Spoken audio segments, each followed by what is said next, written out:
इस वीडियो में हम सॉल्व करेंगे प्रॉब्लम नंबर 550 जिसका नाम है गेम प्ले एनालिसिस 4। इस प्रॉब्लम में क्या कहा है कि हमारे पास एक टेबल है जिसका नाम है एक्टिविटी। और इस टेबल के अंदर चार तरह के कॉलम है: player ID, device ID, event date and games played. इन्होंने क्या कहा है कि player ID comma event date is the primary key combination of columns with unique values of this table, and this table shows the activity of players of some games. Each row is a record of a player who logged in and played a number of games, possibly zero, before logging out on some day using some device. तो इसका मतलब वो क्या कह रहे हैं कि इस टेबल में प्लेयर आईडी का जो कॉलम है उसमें प्लेयर आईडी गिवन होगा और साथ में लिखा होगा कि उसने कौन से डिवाइस से लॉग इन किया, कौन सी डेट को लॉग इन किया और उसके बाद कितने गेम्स खेले। ठीक है। ऐसा भी हो सकता है कि उसने लॉग इन करके जीरो गेम्स प्ले किए। ठीक है, पर हमें उससे मतलब नहीं है। तो ये सब इंफॉर्मेशन टेबल में गिवन होगी। अब वो हमसे क्या कह रहे हैं कि write a solution to report the fraction of players that logged in again on the day after the day they first logged in. अच्छा, rounded to two decimal places. तो मतलब वो कह रहे हैं कि हमें उन प्लेयर्स का फ्रैक्शन निकालना है जिन्होंने कि फर्स्ट डे और सेकंड डे दोनों दिन खेला। मतलब जब उनका first day of logging in था उसके जस्ट नेक्स्ट डे भी उन्होंने लॉग इन किया। मतलब अगर उन्होंने अपने फर्स्ट डे लॉग इन किया, उसके बाद सेकंड डे लॉग इन नहीं किया और थर्ड डे लॉग इन किया, तो ये वाला हम इग्नोर कर देंगे प्लेयर। लेकिन अगर उन्होंने फर्स्ट डे लॉग इन किया और फिर सेकंड डे भी लॉग इन कर लिया तो हम उस प्लेयर को कंसिडर करेंगे। तो हमें ये फ्रैक्शन निकालना है of the players that logged in on on the day just after their first day of log n. ठीक है। और हमें उसको सेकंड टू डेसिमल प्लेसेस तक राउंड ऑफ करना है। In other words, you need to count the number of players that logged in for at least two consecutive days starting from their first login date. Then divide that number by the total number of players. ठीक। तो अब इन्होंने जो example दिया है वो example एक बार ही हम देख लेते हैं। इसमें इन्होंने लिखा है प्लेयर आईडी वन जो है उसने 1 मार्च 2016 को पहली बार लॉगिन किया, 5 गेम खेले। उसके बाद प्लेयर आईडी वन ने 2 मार्च 2016 को वापस लॉगिन किया और 6 गेम्स खेले। तो मतलब ये उस तरह का प्लेयर है जैसा हमें चाहिए। इसने 1 मार्च को पहली बार लॉगिन किया और फिर 2 मार्च को भी लॉगिन कर लिया।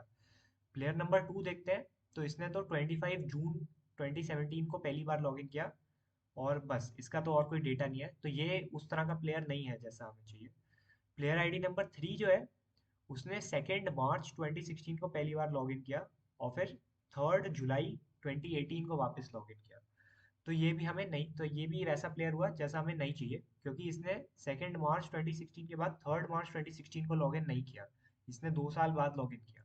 तो हमें सिर्फ उन प्लेयर्स से कंसर्न है जिन्होंने अपने फर्स्ट लॉगिन डेट के बाद नेक्स्ट डे भी लॉगिन किया।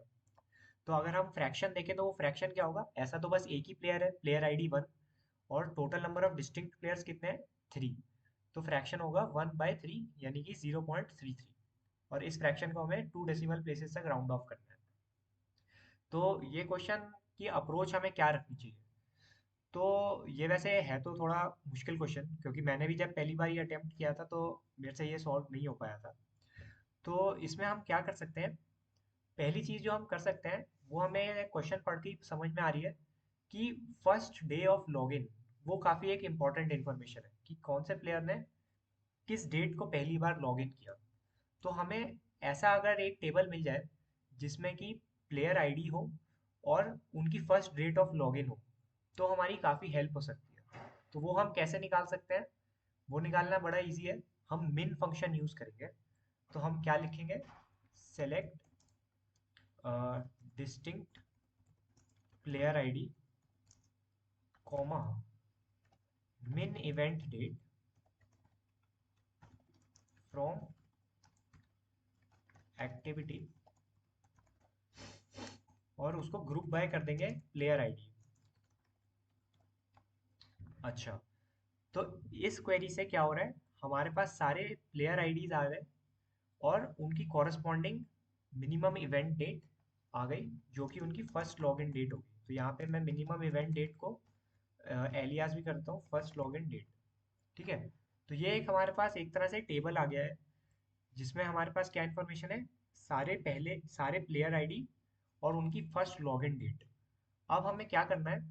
हमें चेक करना होगा कि मतलब हमें एक ऐसी क्वेरी लिखनी है जिससे कि हमें मिल पाए कि जो जो कि एक्टिविटी टेबल के थ्रू जाए और चेक करे कि जो इवेंट डेट है क्या वो इस मिनिमम इवेंट डेट से एक दिन ज़्यादा है, और अगर है तो मतलब ये उस तरह का प्लेयर है जिसने कि फिर से लॉग इन किया अपने फर्स्ट डेट के बाद। तो वो हम कैसे कर सकते हैं? तो हम पहले लिखते हैं, चलो सेलेक्ट। ठीक है। अच्छा, अब हमें क्या चाहिए? हमें चाहिए होगा फ्रैक्शन ऑफ सच प्लेयर्स, है ना? तो हम क्या करेंगे, हम लिख सकते हैं select count distinct player ID divided by. अच्छा, अब हमें डिनोमिनेटर में तो सारे प्लेयर्स ही चाहिए होंगे, है ना? तो उसके लिए तो हम सिंपली एक सब क्वेरी के फॉर्म में लिख सकते हैं कि select distinct select count distinct player ID from activity. तो डिनोमिनेटर में तो क्योंकि हमें सारे प्लेयर आईडी ही चाहिए होंगे, तो वो तो हम सीधा सीधा ही एक ऐसे सब क्वेरी के फॉर्म में लिख सकते हैं। न्यूमरेटर का अभी हमने कंप्लीट नहीं किया है। अ, तो ये हम लिखेंगे फ्रॉम एक्टिविटी। चलो ये एक बारी मैं पूरा लिख देता हूँ, फिर एक बारी लिखने के बाद मैं वापस एक्सप्लेन करता हूँ। Select count distinct player ID by ये from activity where player ID comma event date इन।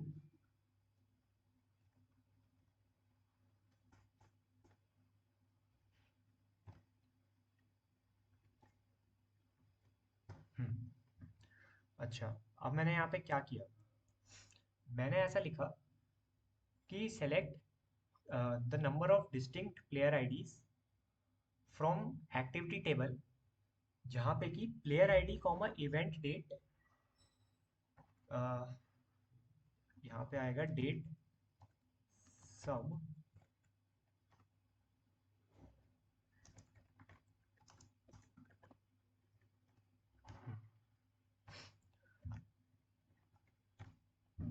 ठीक है, तो मैंने यहाँ पे लिखा count distinct player ID from activity table, जहाँ पे कि player ID comma date sub event date interval one day in this. अच्छा, ये डेट सब फंक्शन क्या है? ये हो सकता है कि आप पहली बार देख रहे हो। ये क्या करता है?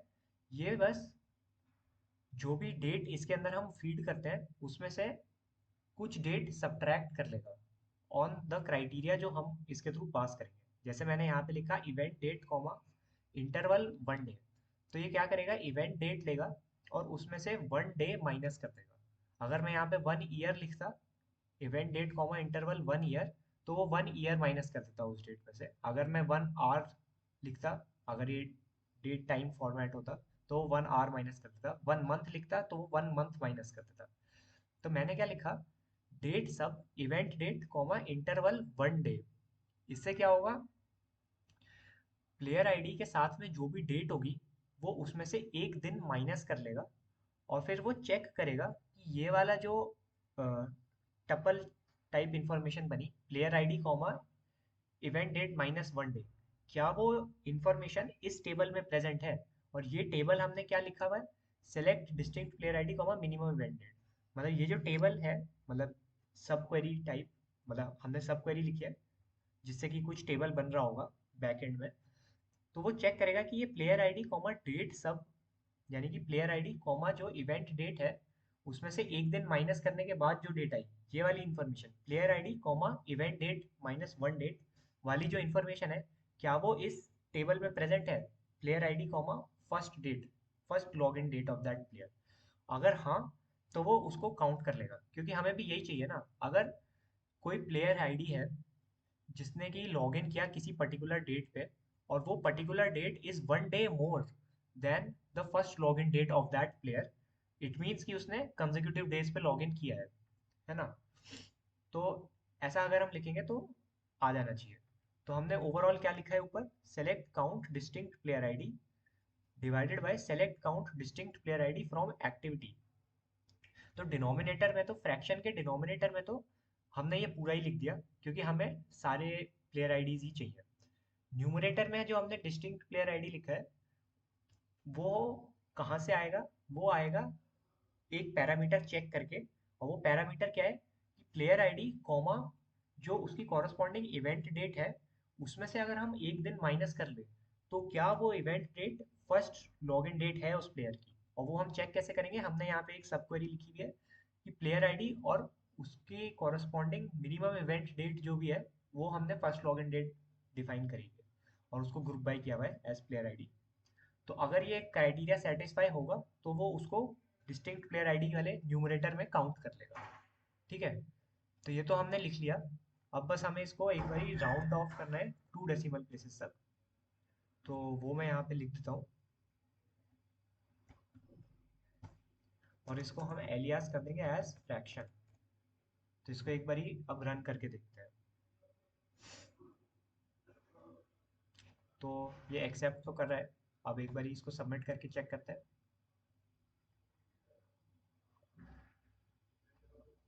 हाँ, तो ये एक्सेप्ट भी हो गया, यानी कि सारे टेस्ट केस पास कर रहे हैं। तो ये क्वेश्चन इतना ही था। आई होप आपको समझ में आया हो।